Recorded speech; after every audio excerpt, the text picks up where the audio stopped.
Hey, welcome back. In today's video, it's going to be a pretty simple video. It's not very long either, but I have to do an oil and filter change on my side-by-side, as well as transmission oil change. So I guess there's some tips in the video that might help you guys out, and just to I guess maybe make it easier for you if you don't do them, to possibly think about trying this on your own and go through the different steps as to what it takes. And there's a couple things that I do with this particular side-by-side that makes it so much easier. So sit back and hope you enjoy the video. Well, it looks as though my 25-hour service has come up due. They give you a flashing wrench over here. So I've got to do a engine oil filter and engine oil change, as well as I'm going to do the transmission oil. So let's get her all cleaned up before we start climbing under it.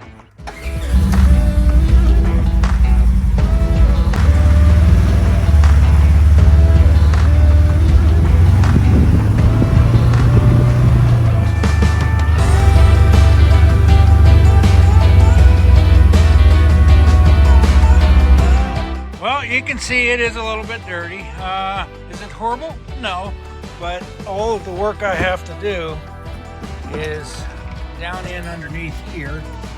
So I'm going to change out the engine oil, and the filter is back behind and underneath that air box.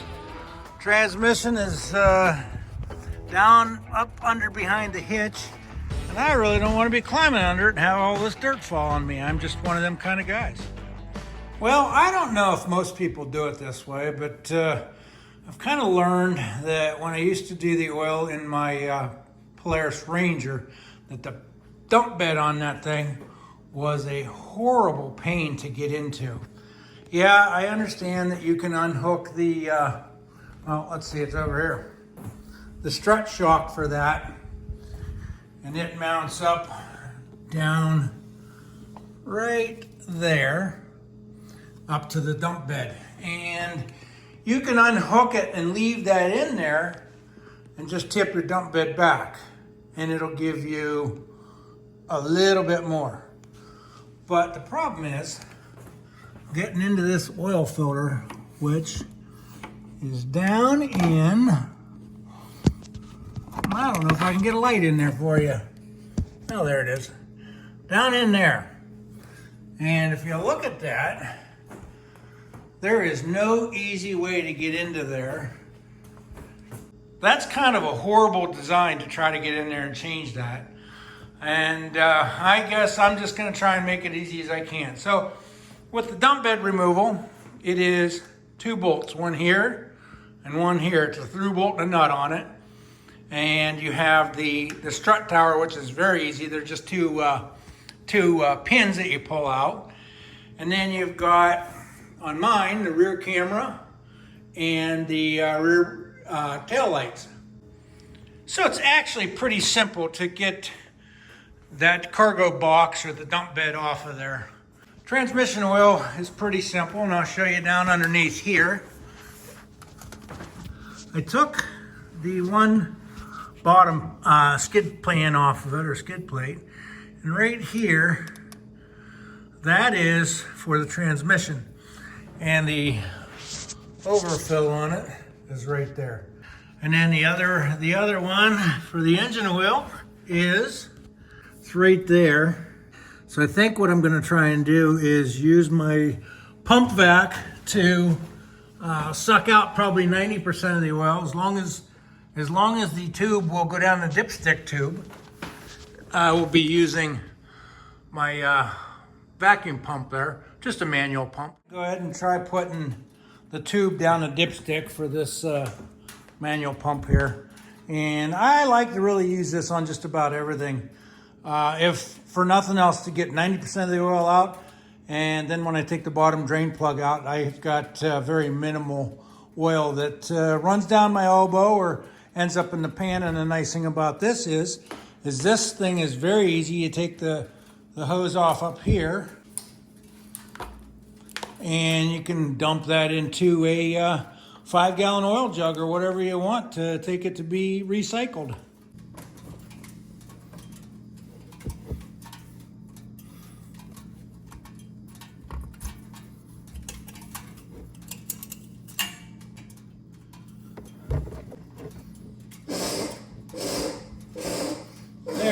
comes.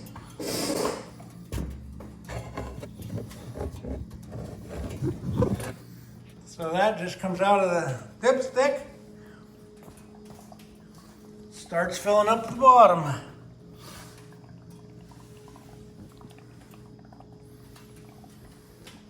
Actually makes it very, very simple for doing routine oil changes when it comes to getting that hot oil out of the drain plug. Now when I go ahead and pull that drain plug, I'll know that I've got most of it out, and it won't create such a huge mess. Well, welcome to the party.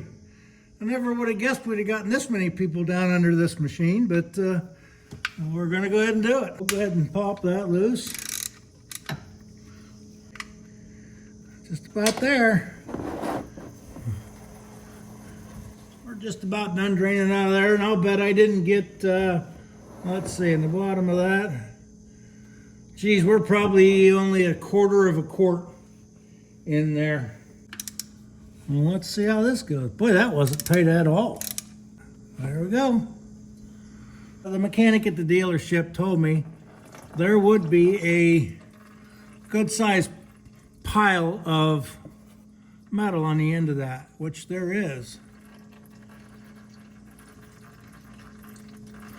So just wipe it off, he said. Don't worry about it. It's just because of it's a new machine and all the gears are seating in. So, oh, and remind me to make sure I put the plugs back in before I start dumping oil in, if you guys would, please. And if I don't spill this all over, I will be shocked.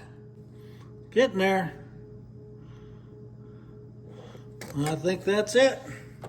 Well, I'm glad I put the drain pan down because the overflow is doing its job. Wouldn't be afraid to try it on your own if you've got some tools and a little bit of know-how.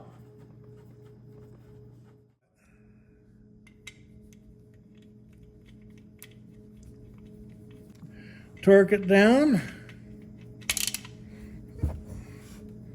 Click, click. Like I said, these things are not at all. I mean, I got my hand all the way back up in underneath there. That is just not fun.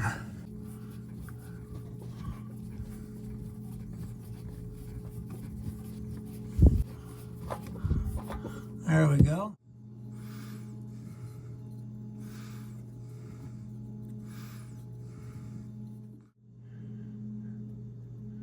I made it.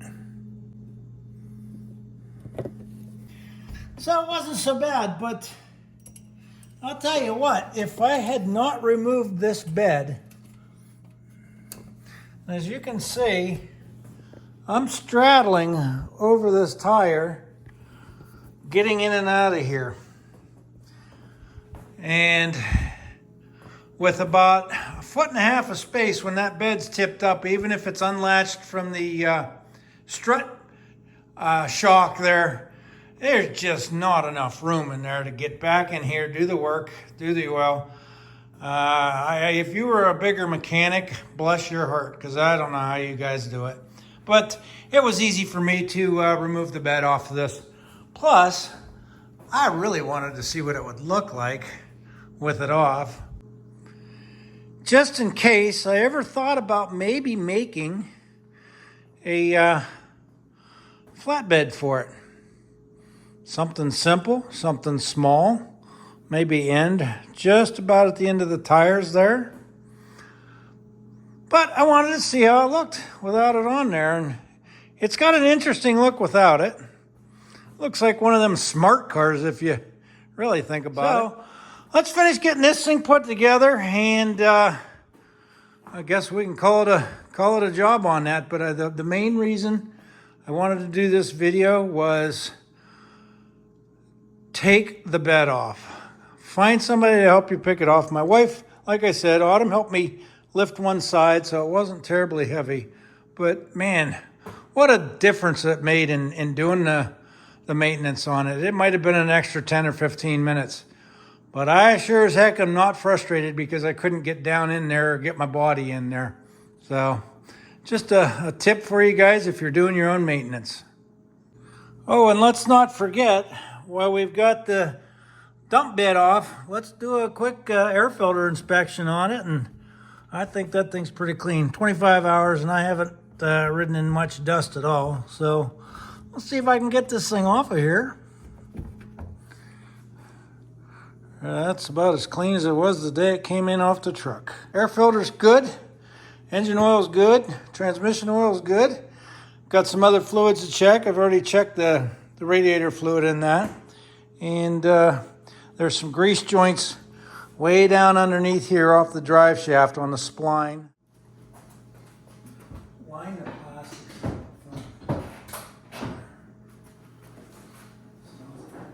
We got it. I'm in.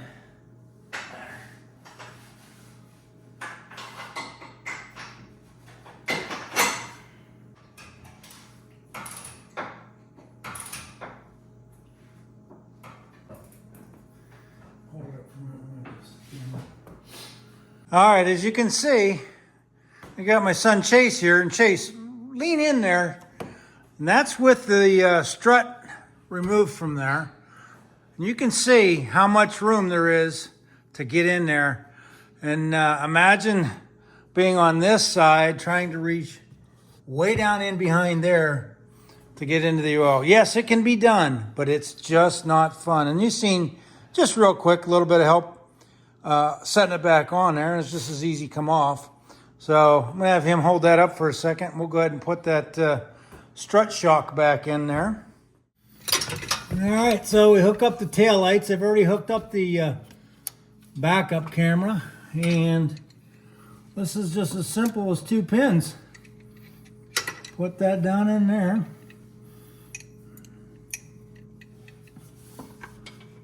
I know you guys can't see it from where I'm at, but it's just as simple as putting it through the hole and putting the pin in it.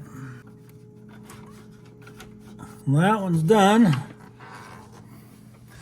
And this one is just as simple. Pull the pin out, let the bed come down a little bit.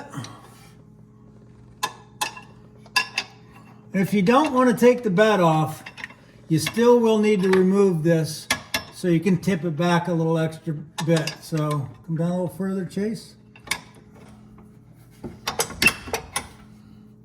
And there you go.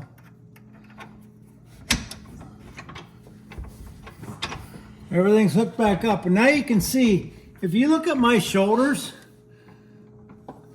if you didn't at least undo that pin or this shock strut, I don't know how in the world anybody would get in here, because it is just cram-packed. So that's why I removed the bed. Let's go ahead and put it down and see if it works. All right, so right in here is one grease fitting off of the drive shaft and goes to the splines. And I'm not sure that I can have the camera and the gun in there, but I'll give it my best shot. There it goes. There's a little bit of grease oozing out to the right side of that spline on by the Zerk fitting there.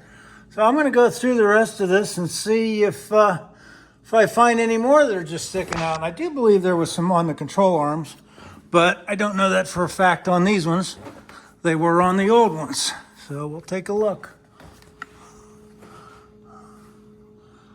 I don't see any on there either. So maybe they've gone to a lot of greaseless joints, even the ball joints there off the control arms don't have grease fittings. So I'm not going to bore you with looking around for them. I'll just climb under this thing and see what I can find. I turned it on and shut it off, and as you can see, now the wrench is gone. So we've got the service reminder reset for, I believe it's another 25 hours. I'll have to check the manual to see what that is.